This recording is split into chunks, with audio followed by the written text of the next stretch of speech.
we are collecting unexpected news from deep space.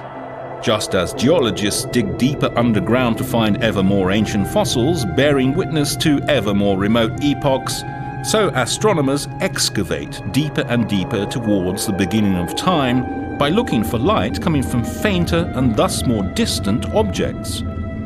Hubble started a new era we could call astroarchaeology, and it began during Christmas 1995.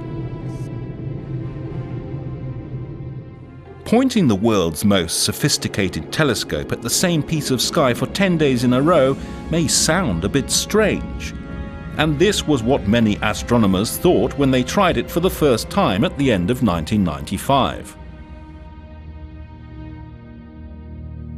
Deep field observations are long-lasting exposures pointing at a particular region of the sky. They aim to reveal faint objects by collecting as much light as possible over a long period of time. The deeper an observation goes, the fainter are the objects that become visible.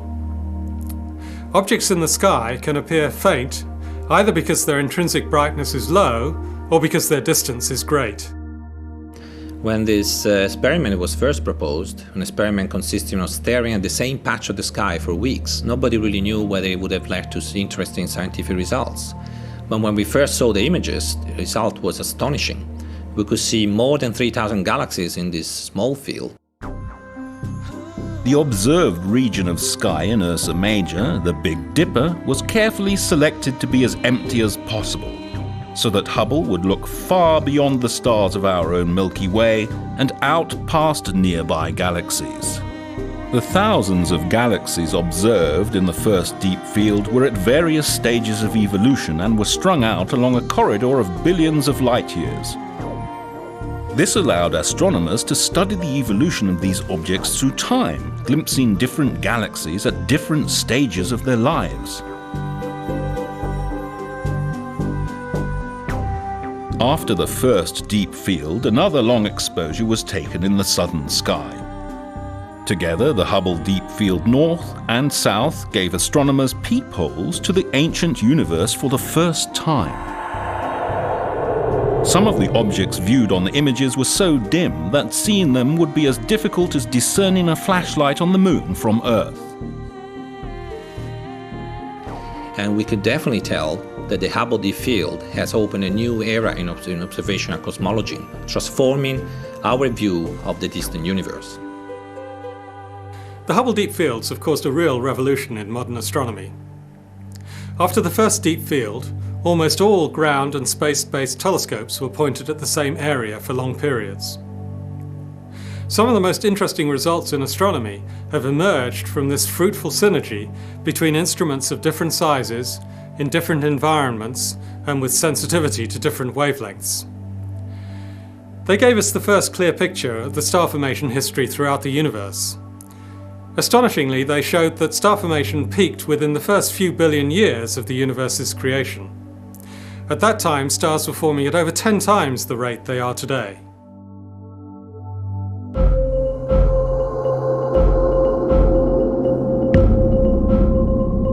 Once they had begun to discover the most distant universe ever seen, Hubble astronomers tried to push their observations even farther back in time. In 2003 and 2004, Hubble performed its deepest exposure ever, the Hubble Ultra Deep Field. It is a 28-day-long exposure, going much deeper than the earlier Hubble Deep Fields North and South.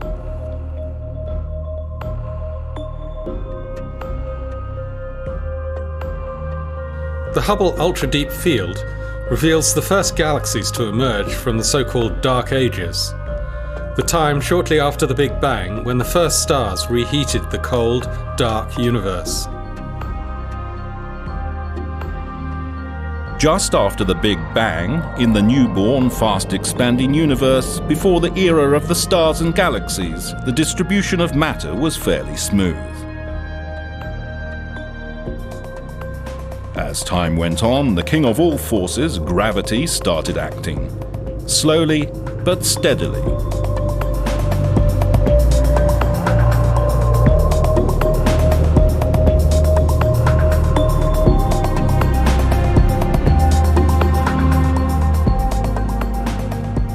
Under the influence of gravity from the mysterious dark matter, small clumps of normal matter started to coalesce in regions where the density was slightly higher than average.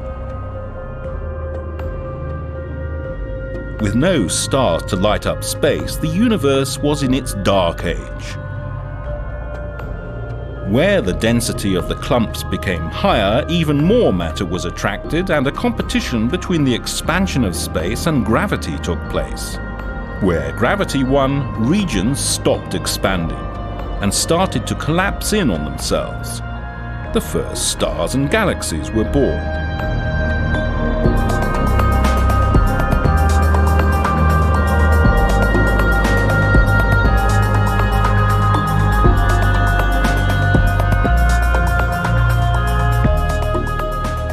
Where the matter density was highest, at the intersections between the large web-like structures of matter, the largest structures we know were formed, clusters of galaxies.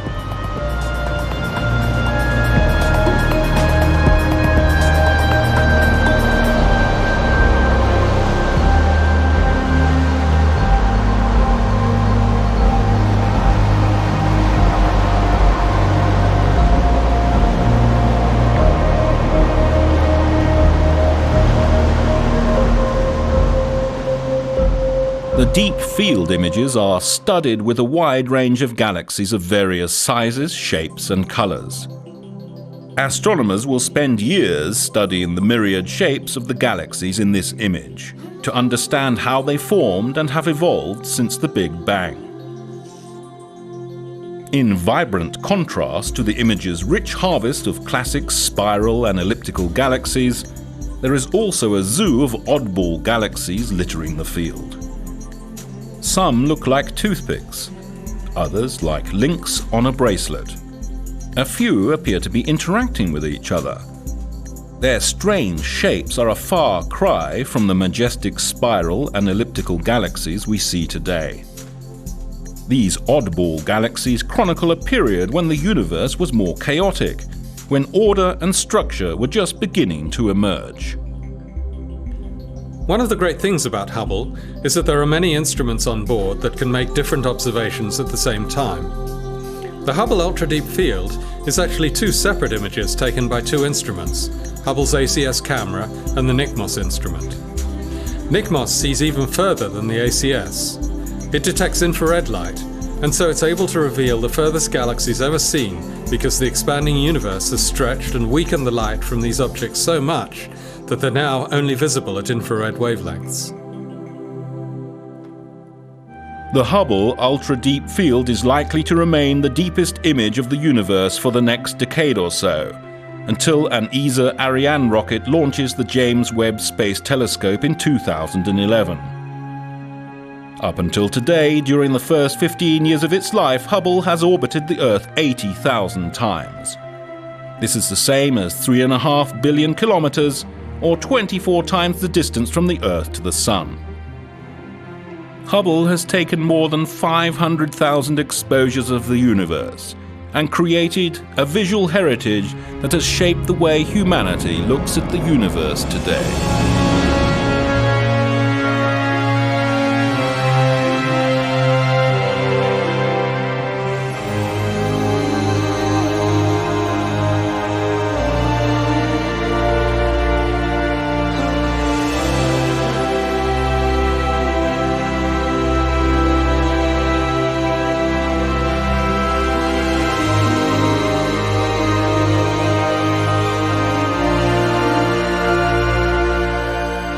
But Hubble's perhaps greatest legacy has been to open our eyes to the incredible beauty of nature, not only out there in the depths of cosmos, but also everywhere around us in our daily lives.